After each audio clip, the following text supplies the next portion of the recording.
Welcome to our third webinar called The Art and Science of Paraphrasing. I'm Dawn White, your instructor, and very excited about sharing with you another strategy, a technique to use in a classroom based on research studies. This one we're looking at is going to be a unique way of building students' critical thinking skills. But before we go into that, let's cover last week's session. We're going to do a quick recap or review of what we studied last week. If you recall, last week's session, we got a chance to talk about reading comprehension skills and vocabulary development because students' reading level needs to be on grade level in order for them to master the art of paraphrasing. We found out that it's very important to do three things in building reading comprehension skills. One is that we need to teach the students skills before reading the actual topic. We need to connect what that topic is with the student's background knowledge and provide additional information to improve their background knowledge. And then during the reading, as they read that specific topic, then you give them opportunities to practice paraphrasing simply paragraphs, not the whole passage, but at least a couple of paragraphs using vocabulary words from the text and have them share what they learn with their peers so that they can discuss their learning. And then after reading, ask them to think about the main idea. And then from there, they can revise their paraphrase passage in order to make sure that they've captured the author's essence of the topic. But this week, look what we're doing. Summarizing and retelling. Synthesize information to impact paraphrasing. Yes, we're going to be looking at how students can synthesize information. As I said before, that is a critical thinking skill. But it is a skill necessary to help them perfect the art of paraphrasing. The article, Teaching for Synthesis of Informational Texts with read-alouds. You may be asking yourself, why review an article about synthesizing nonfiction information? Well, in actuality, synthesizing is similar to paraphrasing. And then why read-alouds? I mean, who would think that you want to do read-alouds? Well, believe it or not, reading to students nonfiction books actually build their comprehension skills. I know you would think only reading fiction would do it, but also reading nonfiction helps. When I was the science specialist teacher, I used to read to the students the science information before we actually started the lesson. I would have a book to go over the information, read, discuss, and then move into the lesson. So this is something that you may want to consider practicing to do, and that is to read books pertaining to the specific topic in science or social studies before you actually go into the lesson. But before we do, let's see what this consists of. Well, why focus on synthesizing? Well, synthesizing while reading is critical to understanding the big ideas of informational texts. When students engage in synthesizing, they move from simply recalling the facts to understanding the author's compilations of facts to convey a big idea. Students can write in their own words what they learned from the nonfiction book. Now, doesn't that sound like paraphrasing? Getting that big idea and then rewriting it in your own words. We're going to look at a qualitative study, a study that the students primarily completed an interview and also were observed. Now, this study, we actually working with third grade students. I know last week was fourth grade students, but this week, third grade students that participated in a qualitative study integrating reading with writing. The teachers, there were actually 3 teachers that participated in the study, used 3 instructional approaches regularly over time. And the person who actually designed the research study stayed with them that entire time, working with them to be sure that they follow the format necessary to measure the results. The majority of the students began to develop their ability to articulate a synthesis of ideas in their written responses. These approaches were explicit instruction on synthesizing, interactive read-alouds, and think-alouds mini lessons. So let's look at the explicit instruction on synthesizing. Yes, you have to teach the students what does it mean to synthesize? What is that all about and why?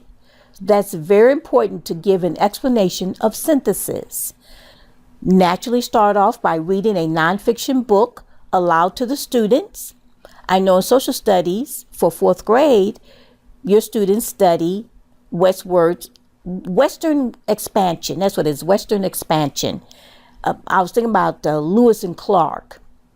So here you may read maybe a nonfiction, just a couple of pages about Lewis and Clark. And then you teach the students how to identify the big idea from that session or that book that you read. You connect the big idea to the context. As soon as the students have picked out the big idea, see if they can also identify it in the context. Have the students share the facts about the book. This is where they get a chance to retell the information in their own words. Have the students ask questions and connect it with background knowledge. Again, you always want to be sure to build the students' background knowledge. And you do that by having the read aloud. And then finally, have the students write a summary of the information read. So this is where you get into summarizing or eventually paraphrasing. So that's one piece that was taught by the 3 teachers that's a part of the study. The other part is the interactive read aloud. And this is where you have the opportunity to teach the students how to synthesize nonfiction material in it's something that you cannot do quickly. I was going to say for several months, but you see here it says teaching students how to synthesize nonfiction material takes time and practice. This study that was conducted actually took an entire school year. But at this school, they actually started school in September. And so during those first 2 months, the teachers would read nonfiction books aloud and encourage the students to just sit quietly and listen. The students were not encouraged to actually ask questions or to do any discussion, but just to listen, just so they can develop their listening skills. By November, the teachers implemented the explanation of synthesis and encouraged discussions. So that first part that I talked to you about, the explicit instruction on synthesizing, actually came 2 months after the teachers started reading nonfiction books to the students. By November, that's when they implemented that part that I shared with you earlier, the explicit instruction on synthesis. Then by January, the students' written responses revealed that most were capable of identifying the author's big idea. So look at just by practicing, reading, listening, the students got a chance to truly pick out the big idea of the various nonfiction books. However, the students needed additional instruction on providing details from the text to support their main ideas, or to support their ideas. And so this is where you get into the Think Aloud mini lessons. Now, these mini lessons actually cover how students can provide additional details. So we see here mini lessons. Students share their summaries with other students. Students evaluate by asking, is the student on track? And then the teacher reads nonfiction book again and have the students add to their summary. So we're getting more into not only the retelling, but also the summarizing, the importance of the students understanding how to summarize. Now, I want to share with you real quickly, you know, when a student summarizes a piece or a passage, it is a little bit different than paraphrasing, because summarizing is where you actually bring in the main idea as well as supporting details.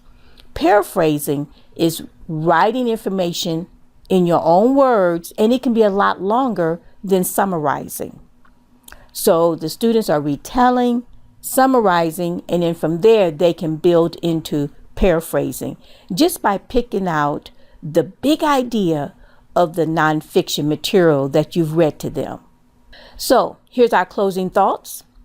The results of the study demonstrated that students understand the informational text, and that's what we want, right? We want them to comprehend, because the ability to comprehend produces paraphrasing capability, and that's what we want. We want them to understand what was read, and in that way they can rewrite in their own words. Students' writing revealed their thinking and learning related to synthesizing ideas. So this study found to be very beneficial for our students because they perfected their skills in retelling, in summarizing, and then also in paraphrasing just by simply learning how to synthesize information. And all this was revealed just through their writing. Looking at their writing helped the researcher recognize that the students were able to understand what was the big idea of the nonfiction information. It revealed their thinking and their learning that's related to synthesizing ideas. So in summary, we see that in order to do this study, or in order to teach the lessons, we're going to pull out the skills from this study. So from those skills from this study, we found that it's very important to give an explanation of synthesis. Let the students understand what you're doing and the purpose of it. Shared reading and discussion of students' writing responses. Allow the students to retell, to share, to work in pairs and talk about it. And then do read-alouds. Always do read-alouds of new texts.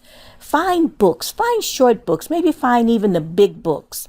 I use a lot of those big books to read to the students so that they can see the pictures and have an understanding of the nonfiction material.